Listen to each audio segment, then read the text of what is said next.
Este es el video del proyecto 2 de una antena de parche a 2.4 GHz de Cristian Herrero Buller, Bernardo Pérez Fernández y Rodrigo Pérez Fernández.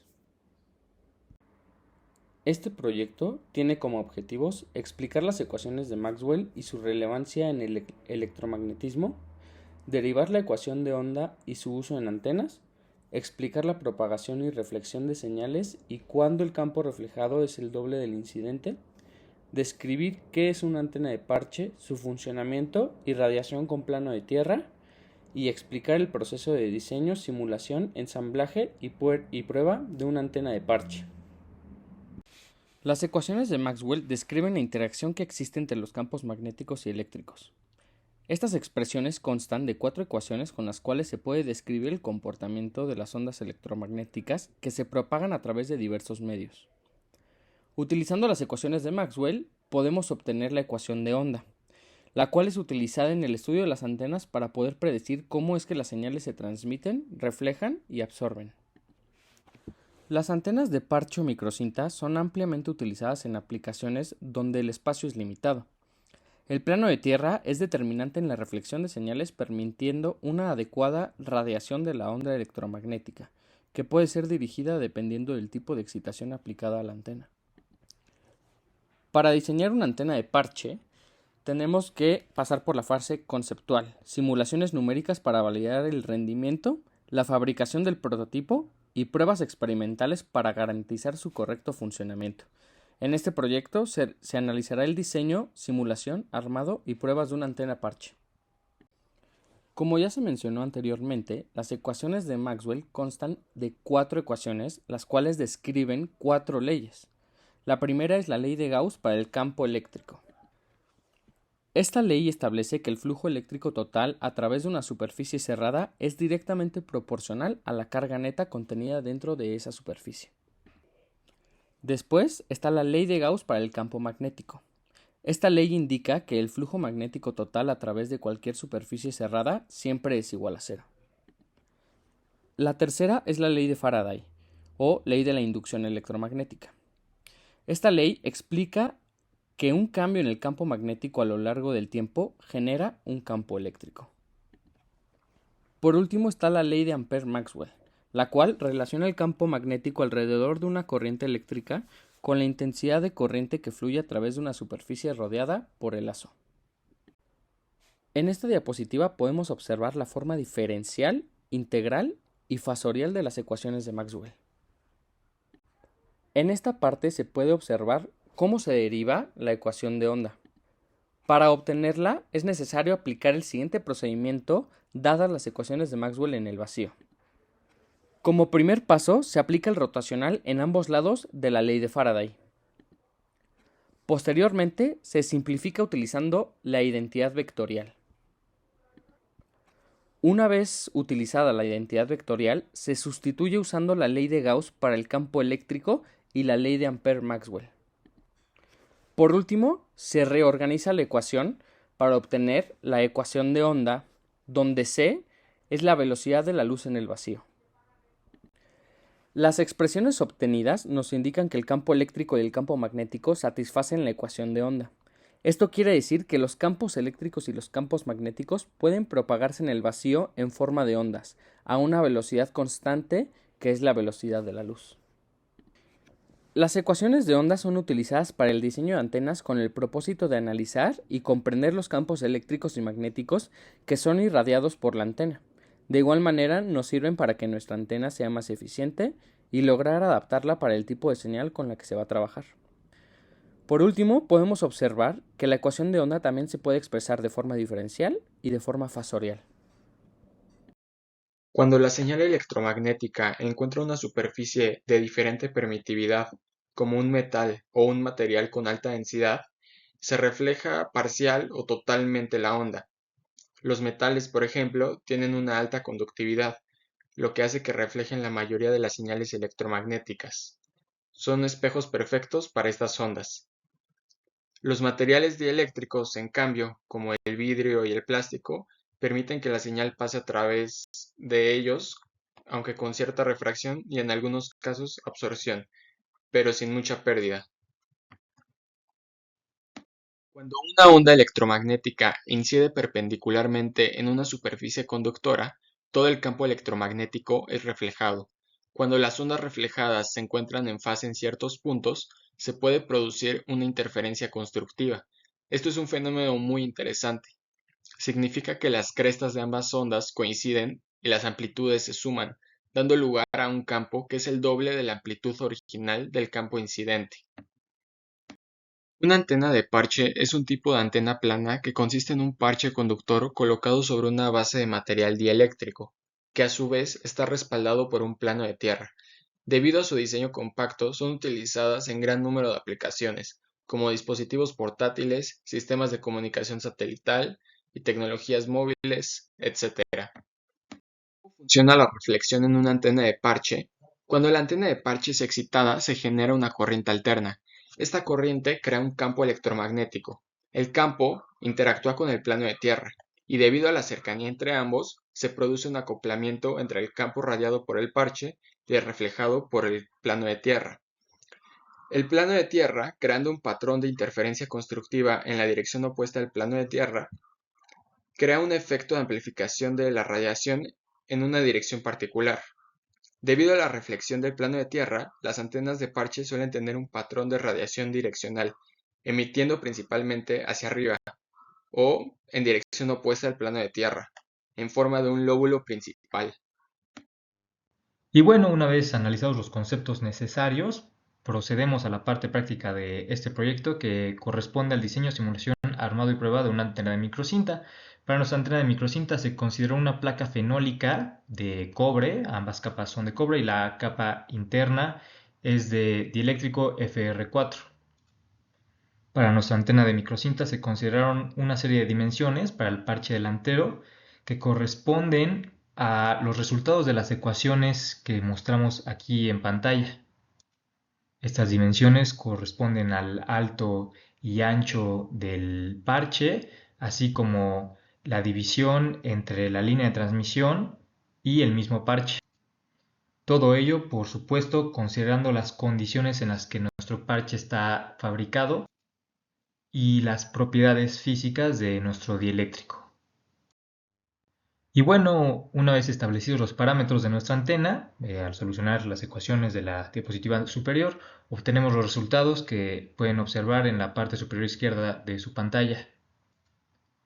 Esos parámetros fueron ingresados en el software de CST y el resultado fue el modelo que observan del lado derecho de su pantalla. Este modelo es una representación física de nuestra antena y está compuesto de tres capas: la capa delantera del parche de cobre, el dieléctrico FR4 y en la parte posterior, que no se alcanza a ver, tenemos otra capa de cobre puro. Y bueno, esta fue la primera representación gráfica de cómo se verá nuestra antena una vez que ya sea fabricada. Posteriormente a nuestro modelo se le añadió una fuente y que nos permitió simular su comportamiento. Entonces, el primer resultado de la simulación obtenido para nuestra antena de microcinta fue el parámetro S11, que es información referente al coeficiente de reflexión a diferentes frecuencias.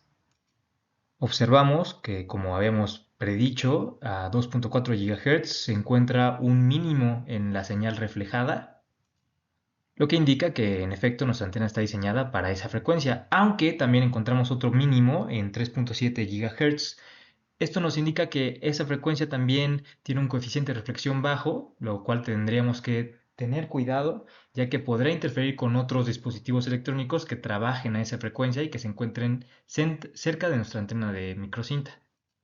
Específicamente hablando, para la frecuencia de 2.4 GHz, bueno, se obtuvo un valor de 32.6 menos 32.6 decibeles, que es muy bueno, siempre y cuando sea menor que 0. Esto es un indicio de que la mayor parte de la potencia se está radiando y no se está reflejando.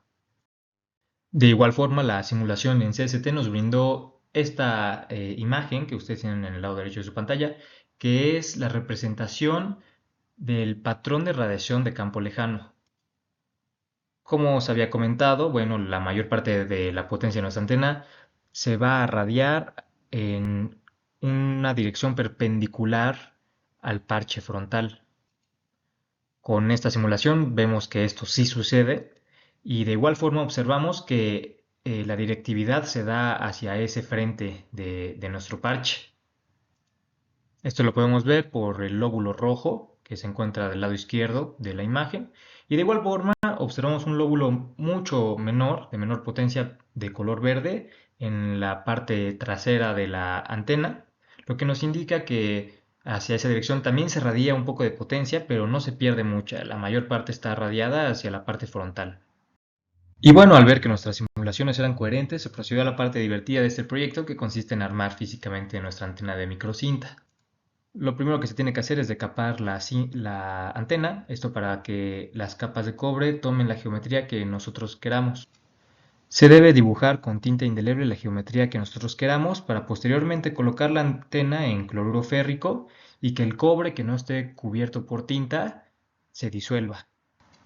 Una vez que el cobre no deseado ya no se encuentre pegado al dieléctrico, bueno, se usa adelgazador de pintura para retirar el marcador indeleble y se obtiene lo que observamos en la imagen central, que ya es el parche decapado. Observamos que ya tiene la geometría que nosotros queremos. Y por último, para el armado físico, bueno, soldamos un cable coaxial a la antena, la parte positiva a la parte frontal del parche, la parte negativa a la tierra, a la parte posterior del parche. Es importante destacar que este cable coaxial tiene una terminación con una entrada de tipo BNC, esto para poder conectarla al analizador de redes. Y bueno, una vez que logramos tener nuestra antena física, la conectamos a un analizador de redes y así obtuvimos tres cosas principalmente. Primero, el parámetro S11 correspondiente al coeficiente de reflexión.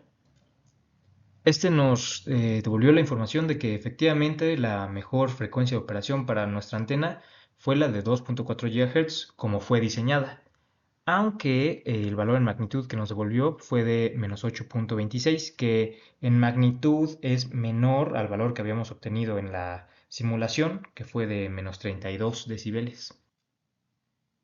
Posteriormente, como se puede observar en las imágenes, se obtuvo un BSWR para una frecuencia de 2.4 GHz con un valor de 2.28, que se encuentra fuera del rango de operación establecido de 1 y 2.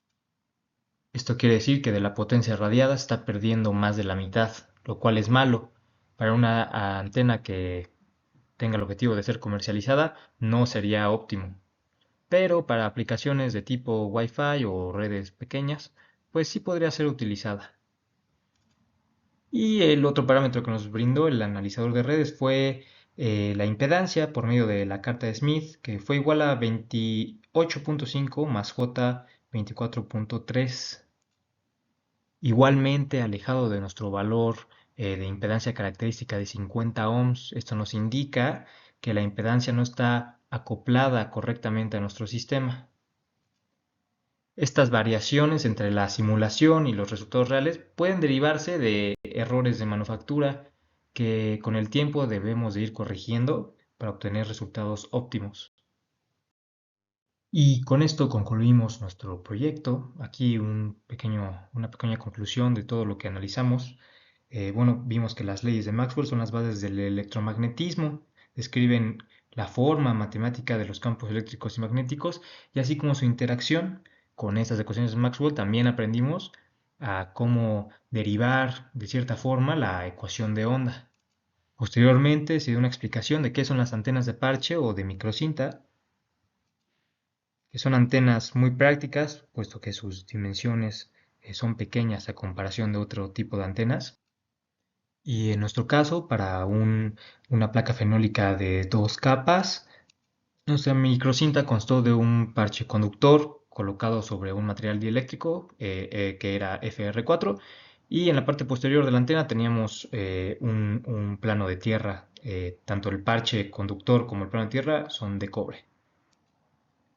Después de analizar estos conceptos, se procedió a la simulación en CST de nuestra antena de microcinta, que nos permitió dar un primer vistazo de cómo se podría comportar nuestra antena.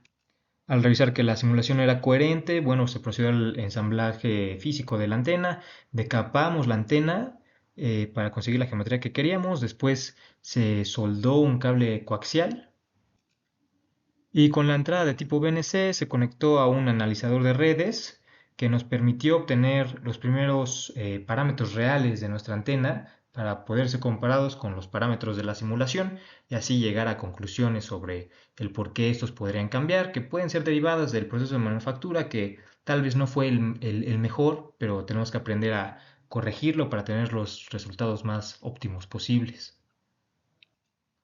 Por todo lo anteriormente mencionado, podemos afirmar que se cumplieron en su totalidad los objetivos de esta práctica y en realidad fue un proyecto bastante grato de realizar.